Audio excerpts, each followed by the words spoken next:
The steel lock snapped through Daniel Mercer's truck latch, loud enough to cut through the fluorescent buzz and the smell of old oil. Claire Holloway froze his $900 cleanup check, the money due for his son's tuition, and called the numbered engine in the crate company property. But crate 3 appeared nowhere on her inventory. Before the auction haulers arrived at noon, Daniel had to prove the crate belonged to the uncertainty Claire had paid him to remove, without moving the evidence she wanted first. Daniel kept his hands visible. His phone remained on a rolling cart, recording the open crate and the gray aluminum engine inside. A brass plate beneath one cylinder head began with 4 stamped letters Daniel recognized, but he made no claim about them. "Turn off the camera," Claire said. "It shows I didn't hide, remove, or alter anything." The security guard left the phone alone. 2 auction trucks were coming, and Holloway had to empty the building by 5. Claire demanded Daniel's cleanup agreement instead. He opened it himself. Listed items remained Holloway property. Unlisted objects transferred to Daniel as additional compensation because he accepted disposal cost and risk. During the recorded walkthrough, Claire had pointed at the back crates and said, "Clean my floor and keep the scrap. Consider it part of your pay." She now called that casual shorthand. Daniel retrieved his phone and filmed the west wall bay, the clean rectangle in the dust, and the stenciled 3 on the broken lid. Crates 1, 2, and 4 appeared on the signed inventory. Crate 3 did not. His earlier footage showed its rotten hinge tearing free when he slid it 6 inches from the wall. Unbroken dust beneath it proved it had stood there before he arrived. Claire's attorney joined by video and offered a credible answer. The clause covered waste, not a historic engine omitted by mistake. Daniel asked him to find the word "scrap" in the signed clause. He couldn't. Daniel still refused to call the engine authentic or his. The clue protected his position and made the dispute larger. It did not settle either question. Claire closed the loading gate and canceled Daniel's $900 check. At 3, the technical college would release his son Eli's place, unless a $600 deposit cleared. Daniel could restore the check by signing a receipt that called the engine company property. Instead, he told the auction foreman not to move anything from the west wall until its location was documented against the floor plan. Under his contract, every hour of delay cost him $75. "Sign the receipt," Claire said. "I'll restore every dollar." Daniel looked from the engine to the dust outline. "That decides the question before the evidence does." He refused. At 11:15, he lost the first $75 and his chance to reach the college before lunch. Yet the recording had already produced one partial answer. Crate 3 had been present, unlisted, and accidentally opened. Claire could no longer claim Daniel had staged it. Her voice lost its edge. "Nobody touches it." Then she instructed her attorney to seek an emergency possession order before the county clerk closed. The threat had changed from security to law. If the crate remained inside the building at 5, the landlord could claim it had been abandoned. If Daniel moved it, Holloway could accuse him of taking disputed property. If the auction crew moved it, the only uncontested physical record of its location would be destroyed. Daniel studied the cracked base of the crate. Under the engine's weight, another move across bare concrete might break it apart. He called a bonded evidence storage company he had used during an insurance dispute 5 years earlier. Their mobile vault could arrive in 90 minutes, photograph the object, and hold it under dual signatures until ownership was resolved. The fee was $800 for pickup and the first month. "You don't have authority to place our asset in storage," Claire said. "Then sign as joint depositor. Neither of us can release it alone. And if I refuse, it stays here until the landlord locks us both out." Daniel knew what the $800 meant. It was the money he and Eli had saved for books, safety boots, and the rest of the college deposit. He called his son and asked him to bring the blue envelope from the kitchen drawer. He did not explain more over the phone.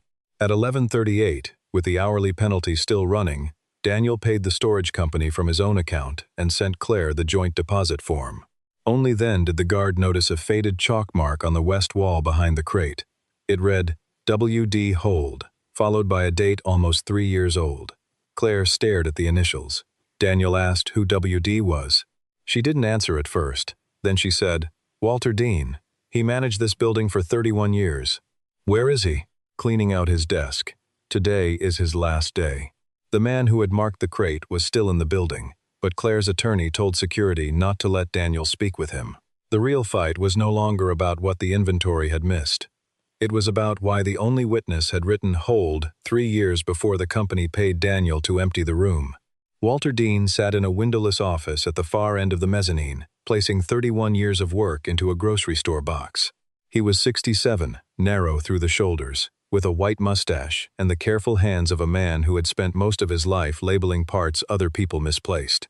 On his desk lay a brass warehouse key, an old thermos, and a retirement card signed by 6 people from an office staff of 40. Daniel didn't reach him that morning. Security kept the mezzanine door locked.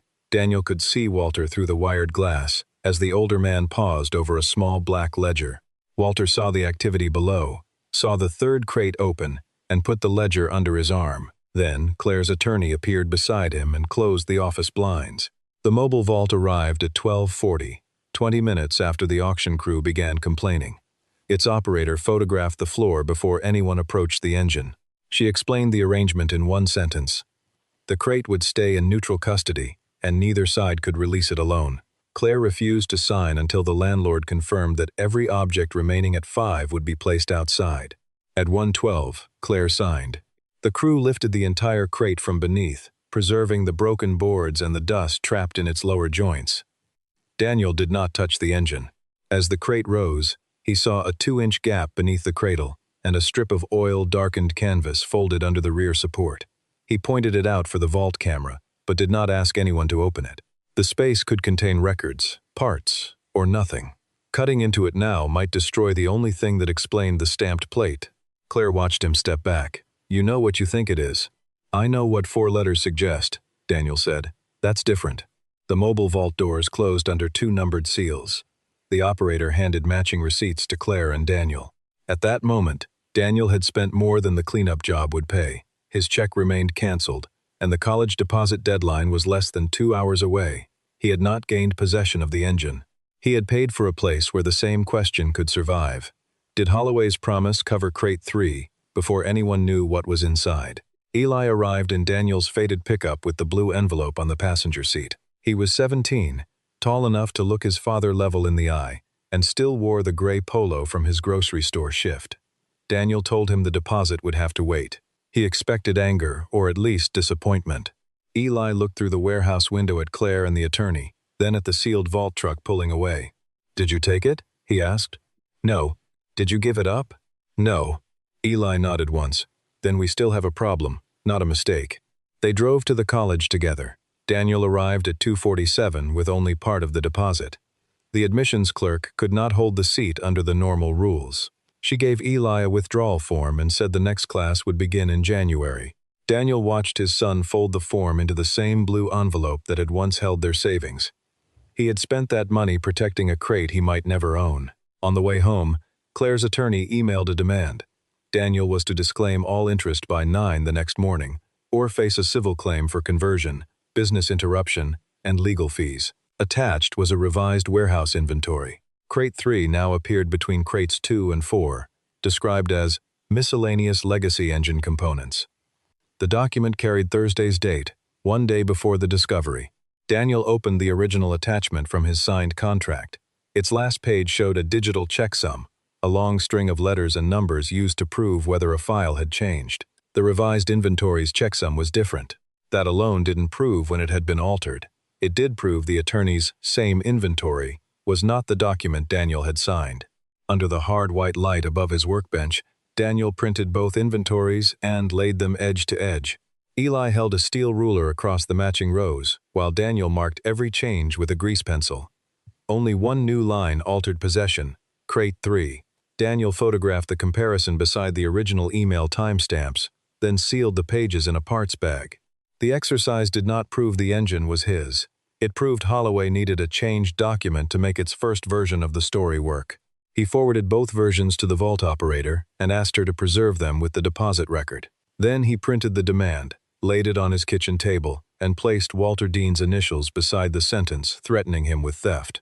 Somewhere between the chalk mark and the changed file was a decision Holloway Heritage Motors had made long before Daniel entered the building. Daniel had rebuilt small-block Ford engines for 26 years, but he was no racing historian. Since his wife died 6 years earlier, his 2-bay shop and the jobs dealerships no longer wanted had supported him and Eli. The 4 letters on the brass plate were GT40.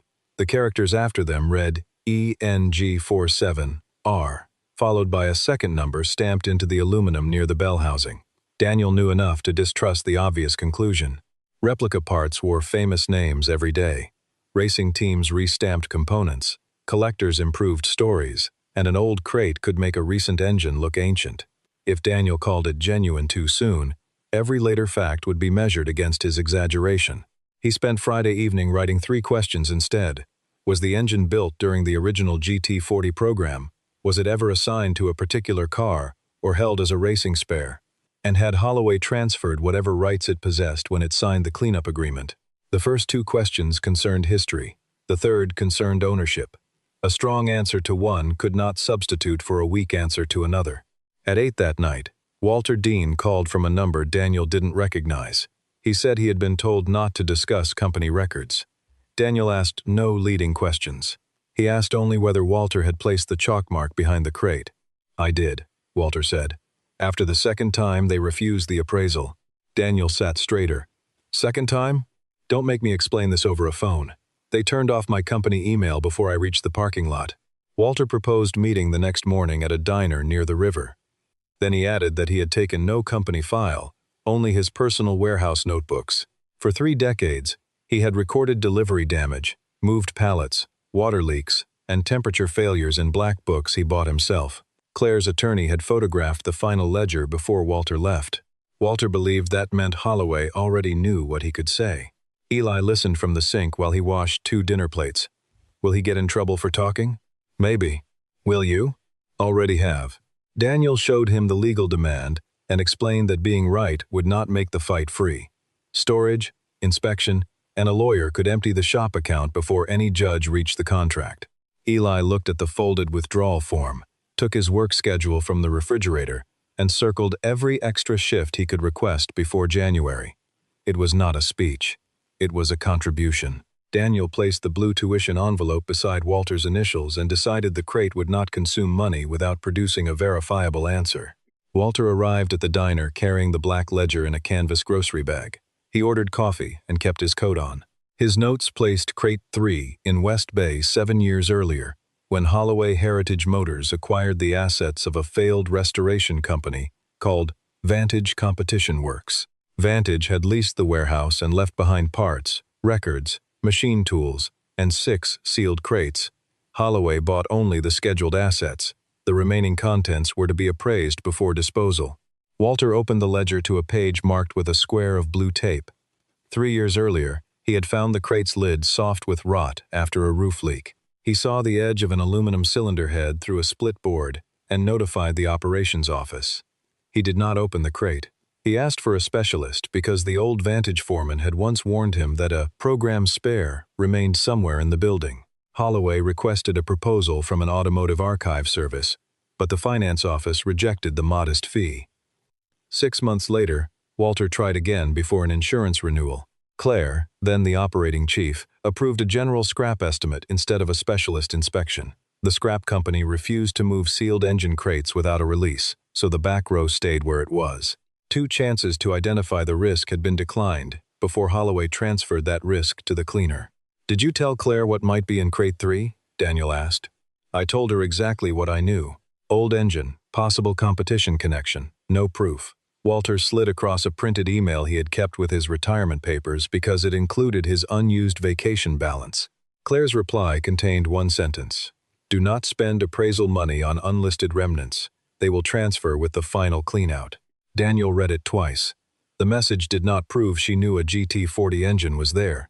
It proved she knew an unappraised engine might be there, and chose to let unlisted remnants transfer rather than pay to identify them. Walter looked out at the river. "I should have pushed harder." "You pushed twice. I let them paint over my hold mark once. I put it back.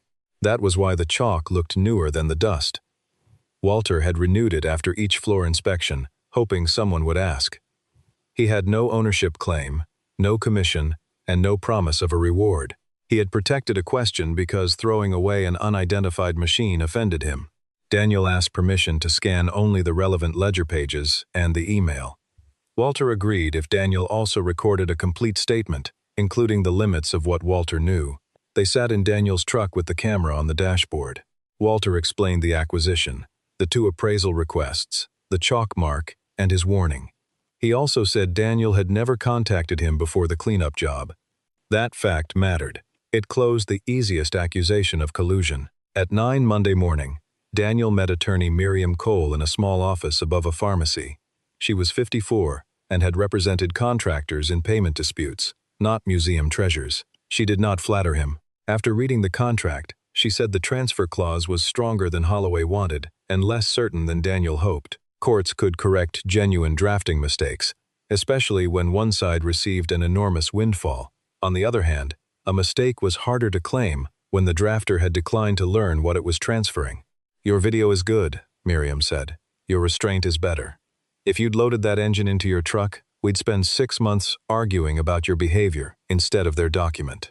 Miriam's normal retainer exceeded what remained in Daniel's business account. She offered to handle the emergency hearing for most of that balance and defer the rest. Experts, storage, and insurance would still be Daniel's problem. The legal language mattered less than the consequence. Protecting the crate for 1 more week meant postponing work that kept his shop open. He signed. The decision cost him the money reserved for a transmission jack.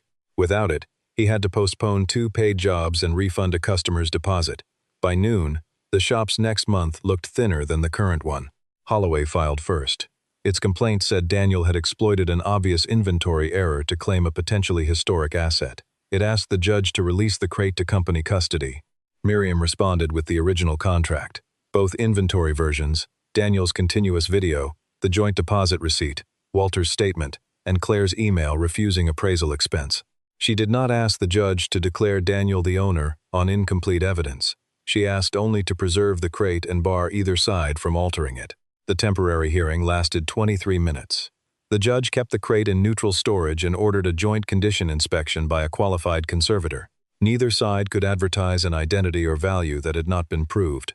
Holloway had to restore Daniel's cleanup payment because the floor work was complete. The judge did not decide ownership. She gave both sides a short window to inspect records without disturbing the physical evidence. Daniel received the cleanup money Tuesday afternoon. Most of it went straight to the dump company and the vault. The remainder could not restore Eli's seat. The small legal win kept the evidence intact but left Daniel's family in the same place. Claire wanted a private broker to perform the inspection quickly. Daniel asked Miriam for a neutral museum instead, even though the museum required both parties to accept a slower schedule and share the cost. Claire's voice sounded tired rather than angry. "You may spend every dollar you have proving it's a replica." "That's possible," Daniel said, "but a buyer who wants the answer shouldn't control the test." It was the first accurate criticism she had made of him. Daniel's need for a clean process could become stubbornness. He had once kept a customer's truck on a lift for 2 unpaid weeks because he would not release it with a brake defect. The customer had sued, lost, and told half the county Daniel held vehicles hostage. Being principled did not make every decision wise. Miriam proposed 3 independent institutions. Holloway rejected one, Daniel rejected the private broker, and both sides selected the Midwestern Museum of Speed. The museum's senior conservator arrived Friday with a period Ford machinist and a photographer. She spoke plainly and refused to discuss price. Her job was to identify the assembly, establish its condition, and preserve the record of where it came from. Before breaking the seals, she made Claire and Daniel state on camera that identifying the engine would not, by itself, decide who owned it. The crate entered a white inspection bay beneath soft lights. Its exterior told a history of neglect. The pine boards dated broadly to the late 1960s by fastener type and milling marks, but old wood could be reused. A faded shipping label carried only part of a Michigan address. The stenciled numeral 3 matched Walter's ledger, not any factory racing record. The museum team lifted the engine with fabric slings and left the wooden cradle intact. Daniel watched from behind a marked line. The aluminum block had period-correct competition modifications. The heads carried dates consistent with late 1000, 966, and factory paint remained unbroken on 2 inspection plugs. It looked old. It looked specialized. Neither fact made the brass plate honest. The machinist placed a portable scanner over the stamped numbers. Under magnification, the edges showed none of the fresh cutting marks left by modern tools. The brass plate's fasteners carried the same oxidation where they met the block. A hidden casting mark matched a small experimental batch in supplier records. though the conservator warned that the records were incomplete. Then, the inspection reached the strip of oil-darkened canvas under the cradle. It was not loose packing. It formed a narrow envelope fitted into a recessed false bottom. Daniel's first video had shown the gap before anyone knew what it contained. The conservator photographed the seams, sampled the dust, and cut only the rotten thread that held the flap shut. Inside lay a waxed paper packet, a red aluminum cap, and 3 folded sheets. The first sheet was a dynamometer card. The second was a dispatch list, headed Only Competition Department. The third was a carbon copy of a transfer memo to Vantage Engineering Services, the predecessor of the restoration company, whose assets Holloway later acquired. Each page carried the same engine number stamped on the block. The conservator did not call the engine genuine. She said the packet moved the question from possible replica to documented period assembly, but the paper and ink still needed checking against independent archives. The dispatch list described ENG-47R as a reserve endurance unit prepared for a GT40 testing program. It did not say the engine had won a race, powered a famous chassis, or even been installed. Claire leaned toward the table. A reserve unit still belonged to somebody. The conservator agreed. The memo sent the engine to Vantage for post-program testing, but oil obscured the final line. If it was a loan, Vantage could not later sell the engine. If it was a sale, the ownership trail could continue. History had become clearer while the same contract question grew harder. At the end of the inspection, the conservator placed the documents in protective sleeves and returned everything to the sealed crate. She issued no valuation. She stated one conclusion both sides had to sign. No evidence suggested Daniel introduced, altered, or misrepresented the engine or its records. The layers beneath the cradle had remained undisturbed for decades. Claire signed below that sentence. Then she asked how long full authentication would take. 6 to 10 weeks if the archives cooperate, the conservator said. Claire's company had 6 days. Its bank had renewed a credit line based partly on proceeds from the warehouse auction. The lender now wanted a report on the disputed asset and the changed inventory. Claire's board scheduled a special risk meeting for the following Thursday. For the first time, losing the engine was not her only danger. She had to explain why a file was altered after discovery, and why 2 warnings had been ignored before the company promised unlisted property to a cleanup contractor. Her mistake began as a decision many boards would have praised. $1,800 to inspect material valued as scrap looked unnecessary. When the second proposal arrived, she approved a broad cleanout clause to shift disposal costs to the contractor. She did not know there was a GT40 program engine in the third crate. She did know Walter had warned of an unidentified competition engine. That difference left room for an honest error, but not for the claim that nobody had warned her. The changed inventory was worse. Holloway's operations director admitted he added crate 3 after Claire reported the discovery. He believed he was correcting the master list, then exported the file with the original project date because the template carried it automatically. Claire had forwarded it without asking whether it was the signed attachment. There was no elaborate conspiracy. There was a hurried correction presented as an old fact, which could mislead just as effectively. Claire's general counsel advised her to disclose the change to the court and board before Daniel's lawyer forced the issue. Her outside litigator advised waiting until formal discovery. She chose to disclose. It was the first time she acted against the easiest defense. Miriam received the correction Wednesday morning. It included the file's real creation time, the operations director's statement, and Claire's acknowledgement that the revised inventory was not part of Daniel's contract. The admission strengthened Daniel's position but did not settle the central question. Holloway could still argue that no reasonable person intended the clause to cover an extraordinary asset. Daniel did not celebrate. He drove to Walter's small duplex and returned the printed email and ledger scans. Walter was repairing a loose hinge on his porch gate, even though the landlord had promised to do it. His retirement box remained unopened by the sofa. They admitted the file change, Daniel said. Walter fitted the pin into the hinge. Did they admit I told them? They will, at the board meeting. Walter nodded, but his hand stayed on the gate. He had not wanted to be right about the engine. He had wanted his warning to matter before a crisis. Holloway had also withheld 3 weeks of accrued vacation pay, while reviewing whether he had removed confidential records. The black notebooks were personal, but the threat placed his retirement money at risk. Daniel asked Miriam to add Walter's wage claim to their settlement proposal. Legally, it was separate from the engine. Practically, it revealed the same habit, treating the least powerful person's record as an inconvenience until somebody else needed it. Miriam warned that tying the claims together could slow Daniel's case and give Holloway grounds to accuse him of using the engine for leverage. "Then don't make it a demand," Daniel said. "Make it a boundary. I won't settle the engine dispute while Holloway punishes the man whose warning preserved the evidence." That choice narrowed his options before money was even discussed. Claire called it emotional bargaining. Daniel called it refusing to let the witness pay for the company's mistake.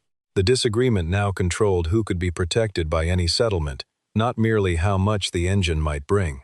The board meeting took place in Holloway's training center, a glass-walled room above the company's largest service facility. Daniel attended with Miriam because the board wanted to hear the contractor's account before deciding whether to continue litigation. Walter was invited as a witness, but sat near the door, his black ledger closed on his knees. Claire presented first. She showed the lease deadline, the appraisal proposals, her email, the signed cleanup clause, and the corrected file history. She did not blame the operations director for the revision. She said she had authorized the strategy that made the error possible, and then responded to Daniel as if control were proof of ownership. Several directors were less interested in apology than exposure. One asked whether the engine might be worth millions. The museum conservator, attending remotely, stopped the discussion. No defensible figure existed. A period GT40 program component could be historically significant, but price depended on identity, condition, ownership, documents, and the terms of a sale. Calling it a race-winning engine would be false. Calling it scrap would be equally unsupported. Another director argued the contract could never have intended to transfer a major asset for a $900 cleanup fee. Miriam answered that the low cash fee was precisely why the transfer clause existed. Daniel had accepted hauling costs and disposal risk in exchange for unknown residual material. Holloway had written the bargain, refused 2 chances to reduce uncertainty, and used the promise to obtain a cheaper price. If Crate 3 had contained asbestos insulation, Miriam said, would the company be calling the omission an obvious mistake and volunteering to take it back? The room did not need an answer. Risk and reward had been placed in the same clause. Holloway wanted the risk transferred when it expected waste, and the reward returned when the unknown material proved desirable. Daniel spoke for less than 4 minutes. He described the broken hinge, the continuous recording, the neutral storage, and his refusal to open the false bottom. He did not tell the board what the engine was worth. He told them what it had already cost: Eli's fall enrollment, the postponed shop work, legal fees, and Walter's threatened pay. The chairman asked why Daniel had spent his son's school money to preserve something he could have abandoned. "Because ownership can be argued later," Daniel said. "Condition can't be put back after people rush it through a loading door." The board suspended the recovery fight for 30 days, funded half the authentication work, released Walter's vacation pay, and ordered mediation. It also reviewed every warehouse disposal contract from the previous 5 years. Claire remained chief executive, but the board removed her authority over legacy asset disposals for 1 year and canceled her annual performance bonus to offset part of the company's legal and preservation costs. Her correction would cost her money and control, not merely pride. After the meeting, Claire returned to her office and unlocked a shallow cabinet behind her desk. She removed the red disposal binder, the warehouse keys, and the approval stamp she had used for 6 years. A compliance director signed for all 3 while Claire watched. The loss was not ceremonial. For the next year, she could recommend a sale, but could not approve one, and every uncertain crate would carry the record of why that authority had been taken from her. That was an institutional correction, not a verdict. Daniel still did not own a confirmed historic engine, and Holloway still had a plausible mistake claim. The verification costs climbed into 5 figures. When the vault required more insurance, Daniel secured a small credit line against his house. The paper did not look dramatic on his workbench, but missing 1 payment could now reach the roof over Eli's bed. Eli asked whether Daniel would stop if the engine turned out to be a replica. Daniel said authentication and ownership were separate. If it was a replica, he might own an expensive lesson. If it was real, but the transfer memo proved it had only been loaned to Vantage, neither Daniel nor Holloway might own it. The original maker's successor could have a claim. "Then what are you fighting for?" Eli asked. Daniel almost said the contract. Instead, he looked at the withdrawal form pinned beneath the shop calendar. For the answer to count before somebody with more money replaces it. That answer did not repair Eli's lost semester. Daniel called the technical college and asked whether any evening course still had space. An instructor offered Eli a place in a non-credit motor controls lab if Daniel could supply 2 old training motors. Daniel had 3 on a shelf from a factory closure. He cleaned them, tested the insulation, and delivered them without charge. Eli could attend the lab while waiting for January enrollment. It was not the program he had earned, but it kept his hands and mind moving. Walter spent the first Saturday of retirement on Daniel's shop floor with blue painter's tape. Using his black ledger, he marked the old warehouse bays at half scale and set 6 empty parts boxes where the crates had stood. Every dated move ended with crate 3 against the west wall before Holloway drafted Daniel's agreement. Walter then placed his brass key on that box and stepped back. The reconstruction added no new ownership right. It made one fact difficult to blur. The unknown crate had remained inside the burden Holloway chose to transfer. The archive search took 7 weeks. The museum team compared paper fibers, typewriter impressions, aged ink, machining marks, and supplier records. The dispatch list matched a 1,967 competition department format that had never been publicly reproduced in full. The engine's hidden casting mark appeared in a supplier notebook held by a university archive. A retired technician recognized the red aluminum cap as a shop-made cover used on reserve units, but the museum treated memory as support, not proof. The most important record came from a box of Vantage business papers donated to a county historical society 18 years earlier. A receiving ledger listed ENG47R under equipment purchased for endurance development. The invoice was missing, but a bank register showed Vantage paid the competition department that month. The museum photographed the oil-stained memo under several colors of light, a method that made faded ink separate from the stain. The hidden line read, "Title passes with receipt, no return requested." In plain terms, Vantage had bought the engine, it had not borrowed it. That closed one loop. The engine was a period reserve endurance unit from the GT40 development program, sold to Vantage after its factory assignment. There was still no evidence it had raced, powered a particular chassis, or contributed to a victory.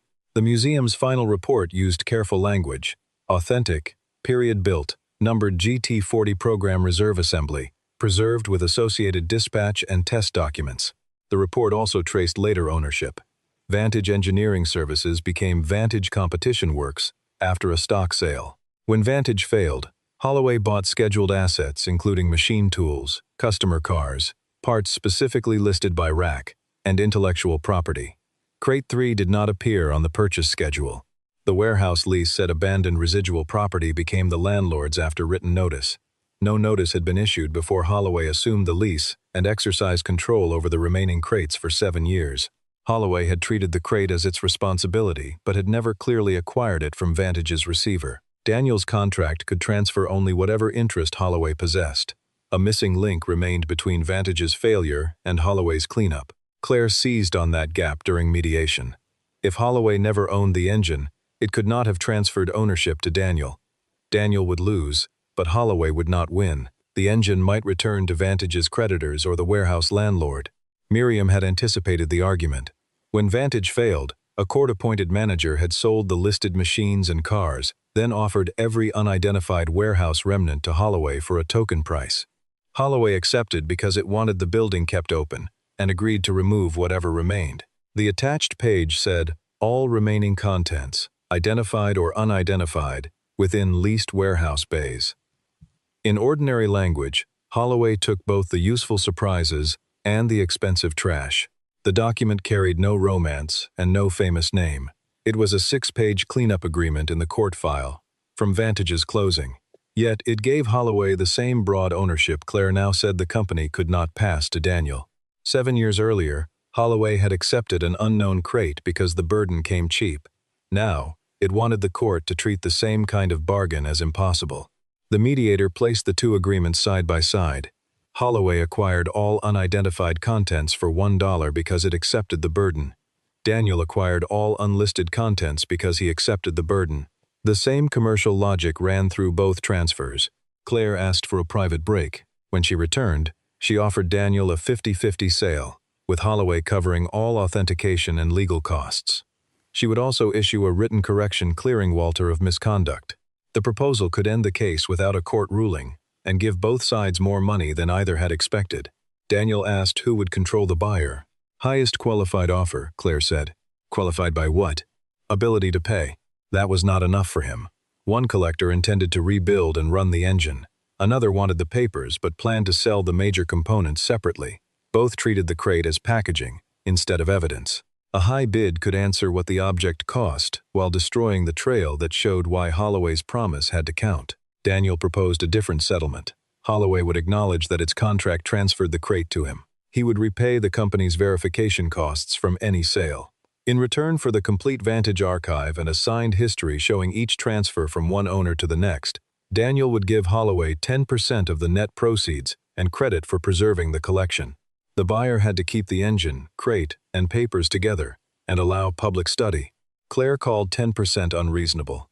Daniel reminded her that the contract gave her zero. Mediation ended without agreement. The next morning, a private broker raised his offer to $1,400,000, cash, closing in 5 days, no restriction on future dismantling. Daniel's debt, Eli's tuition, Walter's share, and every shop problem could disappear with one signature. Miriam confirmed the buyer would assume the title dispute and indemnify Daniel. Daniel carried the offer into the motor controls lab that evening. Eli was wiring a starter circuit on one of the donated motors.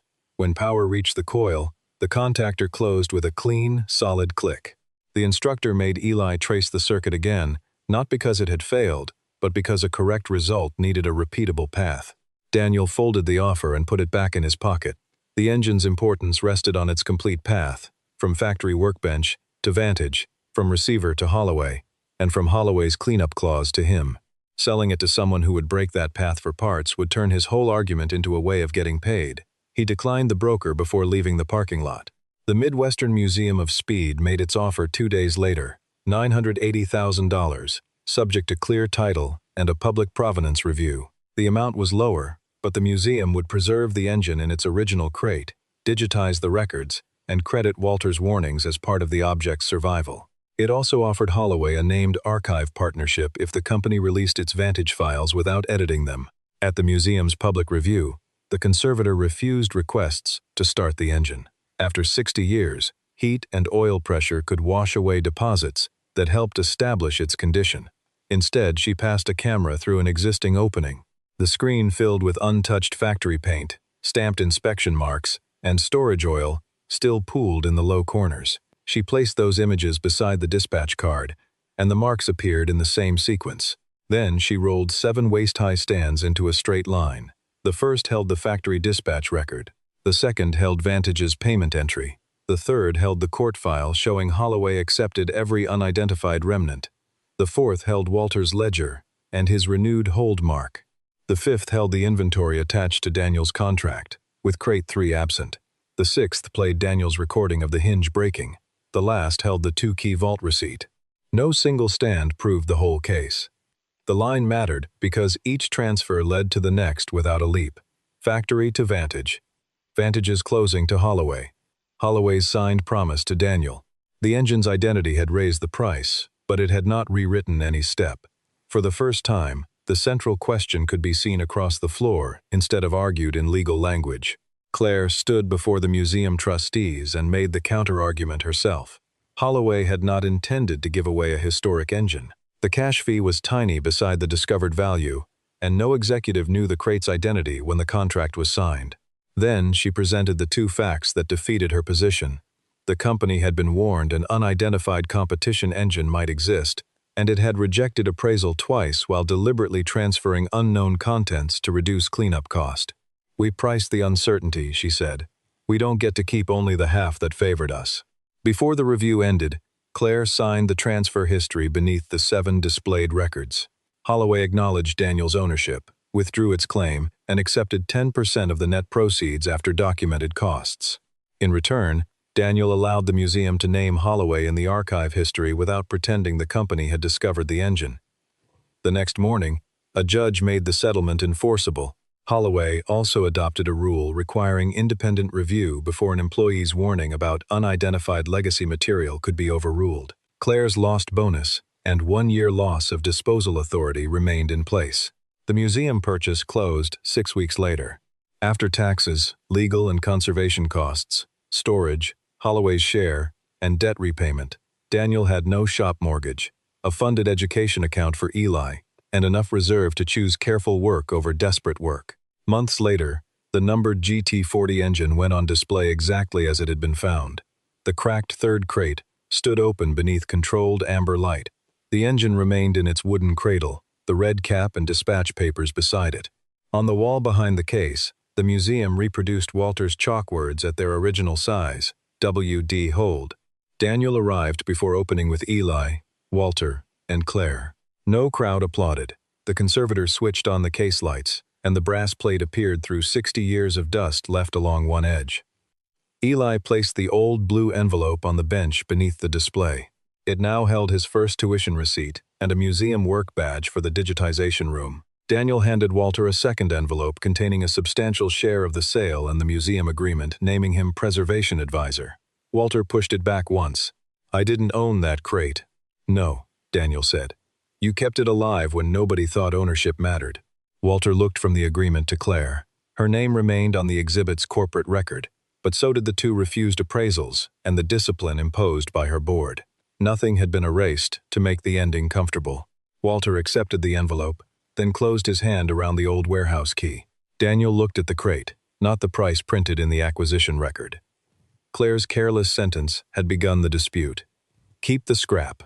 What survived was not scrap, and it survived because 3 people eventually did the harder thing. Walter marked what he could not identify. Daniel protected what he could not yet prove.